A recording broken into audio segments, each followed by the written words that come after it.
राम राम। पिछले दिनों कुछ लोगों को परामर्श दिया गया था कि आपने एक उपाय, किसी व्यक्ति को मैंने बोला था, उसने पत्रिका मेरे से दिखाई आपने, तो वहां पर ऋषिकेश में जाकर आप उपाय करना, ठीक है ना। और एक व्यक्ति को मैंने उपाय करने के लिए हिमाचल में बोला था। तो ये देखिए कि उनके साथ हुआ क्या। पिछले दिनों 14-15 अगस्त को जब वो घर से निकले तो ऋषिकेश में रास्ते बंद कर दिए गए, ठीक है ना। और जो हिमाचल में व्यक्ति गया था, जिस जगह पर मैंने उसे भेजा था उपाय करने के लिए, उसका क्या हाल हुआ ये वीडियो देखिए।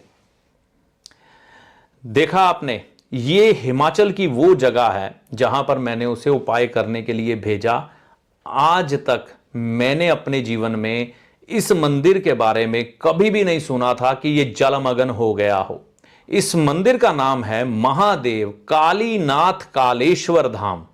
यह है हिमाचल प्रदेश में ज्वाला जी, जो धाम है मां दुर्गा जी का, ठीक है ना, वहां से तकरीबन तकरीबन 10 किलोमीटर की दूरी पर है, ठीक है ना। तो यहां पर उस दिन ब्यास नदी ने, जो कि मंडी जिले में, ठीक है ना, बादल फटने से ऐसा रुद्र रूप धारण किया कि वह मंदिर ही जलमग्न हो गया।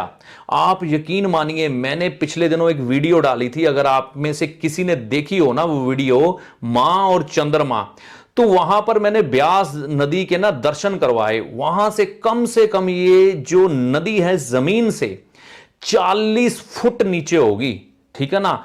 और यकीन मानिए, मंदिर जमीन से, यानी कि जहां वो नदी बह रही 40 फुट ऊपर है, तो पानी 40 फुट ऊपर आ गया और मंदिर को जलमग्न कर दिया। और ऐसी हमने अपने बुजुर्गों से, मेरे गुरुजी तक यहां इस मंदिर में जाते हैं, मैंने कई बार सुना है, उन्होंने भी मुझे बताया था कि मैंने आज तक कभी नहीं सुना इस मंदिर के बारे में कि जलमग्न हो गया हो। तो मेरे लिए भी ये नई बात है, ठीक है ना। तो उनकी उम्र भी काफी है, तो मेरे गुरुजी हैं तो मेरी उम्र से बड़े हैं। फिल्मों में कई बार आपने हॉरर मूवी देखी है, उसमें कई बार दिखाते हैं कि बुरी आत्मा को आपके शरीर से निकालने के लिए हीरो या हीरोइन जब कोई प्रयास करती है तो कैसे वो नेगेटिव एनर्जी आपके काम में बाधा डालती है। तो देखिए, मैंने दो व्यक्तियों का उदाहरण लिया, दोनों के साथ यही हुआ। वो ऋषिकेश नहीं पहुंच सका, दूसरा व्यक्ति इस जगह पर तो पहुंच गया लेकिन उपाय नहीं कर पा रहा था। तो कहने का मतलब यह है कि वहां पर ऐसा चक्रव्यूह रचती है वो नेगेटिव एनर्जी, वो आपका कर्म, कि आप वो काम ही ना कर सकें, या आपके मन में उसके लिए नफरत उत्पन्न हो जाए, या सृष्टि आपके साथ मिल जाए। अब आप इसे हादसा कहिए, जो मर्जी कहिए, लेकिन सभी चीजें एक साथ घटित होना कोई मजाक है क्या। मतलब 9 बादलों का फटना, है ना, मंडी जिले में बाढ़ आना, मंदिर का डूब जाना, आज तक कभी सुना नहीं। तो क्या उस इंसान के कर्मों के वजह से यह सब हुआ कि उसके लिए सारी सृष्टि उसके पीछे पड़ गई, है ना। अब ये तो मैं नहीं कह सकता, लेकिन उसी दिन को चुनना जिस दिन उसने वो उपाय करना था, मेरी समझ से बाहर है, ठीक है ना। तो मेरी समझ तो ये जो बात समझ पाई वो यही समझ पाई कि कुदरत, या कह लीजिए कि वो एनर्जी कई बार इतनी बलशाली होती है। तो ये सोचिए कि जो व्यक्ति करने जा रहा है उसके साथ इतना कुछ घटित हो रहा है, जैसे आप वीडियो में देख रहे हैं। तो हमें जो करवाने वाले लोग हैं, क्योंकि ज्योतिष को तो फन लेते हैं सभी, मजाक, ठीक है ना। तो यहां पर बहरूपीय बन के तो दुनिया में बहुत घूम रहे हैं, लेकिन ज्योतिष के अच्छे अनुभव जो, या बुरे अनुभव, या वो सृष्टि की घटनाएं मैं आपको दिखाने के लिए कोशिश कर रहा हूं जो आपने इमेजिन की है सिर्फ फिल्मों में, ठीक है ना। ये मजाक नहीं है। तो मैं उस व्यक्ति का नाम नहीं लूंगा, लेकिन वह व्यक्ति हो सकता है मेरा ये वीडियो सुन रहा हो, उसको मालूम होगा उसके साथ क्या हुआ। तो वो जानेगा, वो 10 लोगों को बताएगा उसके साथ ये जो अनुभव बीता, ये मजाक नहीं है। बहुत सारे सालों से वो व्यक्ति एक पीड़ा से गुजर रहा था, एक उपाय करने के लिए गया, कमाल हो गई, है ना। तो ऐसा ही आपके साथ होता है, कर्म बंधन से छूटना। तो यहां पर एक चीज को समझना कि सृष्टि या कह लीजिए वो आपका कर्म आपको कभी भी छोड़ेगा नहीं। इसी तरह से आपके पीछे पड़ता है। तो ऐसे ज्योतिष के अनुभव, ऐसी ज्योतिष की दुनिया और सृष्टि और उस एनर्जी के हमले आपको मैं दिखाऊंगा जो आपने इमेजिन नहीं किए होंगे। समझ और सोच और दृष्टि सिर्फ देखने वाली हो। और वो व्यक्ति, एक तो ऋषिकेश नहीं पहुंच पाया, क्यों?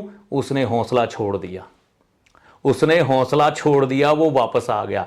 दूसरा व्यक्ति जो हिमाचल गया था, कालीनाथ कालेश्वर धाम, वह व्यक्ति दूसरी जगह गया, उसके मन में पश्चाताप का भाव था, उसने हिम्मत नहीं हारी। उसने क्या किया, वहीं पर कमरा ले लिया और सारी सृष्टि को देखा उसने क्या तांडव मच रहा है। पहले वो शायद हो सकता है माता चिंतपूर्णी जी, माता ज्वाला जी का धाम भी नजदीक था, वहां माथा टेका हो, ठीक है ना। उसके बाद उसने वहीं रूम लिया, रात वहीं रुका, सुबह उठा, उसने मंदिर में जो गार इकट्ठी हो गई थी, ठीक है ना, इसमें सेवा दी। मतलब कि सही मायने में अगर वो भी भाग जाता, नहीं कर पाता उपाय, तो अपनी किस्मत से उसकी हार हो गई थी। देखिए, फल उस परमात्मा ने देना है, सृष्टि ने आपका साथ देना है कि नहीं देना है, ये वो परमात्मा जानता है। लेकिन एक जो हमारे कर्मों की हमसे लड़ाई होती है ना, वो अद्भुत है। उसमें कौन जीत पाता है, ये अलग बात है। तो अगले दिन उसने उस मंदिर की सफाई की। तो पश्चाताप की इस धरती पर जब इंसान पश्चाताप की आग में जलता हुआ अपने उस कर्म से मुक्ति पाने के लिए ऐसी सेवा दे देता है, तो मेरा यह ख्याल है कि ईश्वर को भी शायद उस पर दया आ जाती है। तो फिर ज्योतिष का सही आनंद मिलता है, ठीक है ना। तो ज्योतिष की बातें अलग हैं, ज्योतिष की दुनिया अलग है, ज्योतिष के आभास अलग हैं, समझने की जरूरत है। बाकी नकारने को तो लोग ईश्वर को नकार कर भी कहते हैं हमारी पूजा कर लो, हम ही सबसे बड़े हैं। तो सर्वशक्तिमान वो मां जगदंबा, मां दुर्गा है, जिसने शिव को भी उत्पन्न किया है। तो ये सिर्फ आपको आभास दिलाने के लिए वीडियो था। कैसा लगा आप जाने। मैंने अपने मन की भावना और सृष्टि के साथ जो कुछ घटित हुआ था उस व्यक्ति के साथ, और जो वो उसके कर्मों का एक बंधन खुलने वाला था, उसको आपके सामने रखा है। बाकी आप जैसा चाहे वैसा सोच सकते हैं, इसमें उपाय नहीं है। जय माता दी।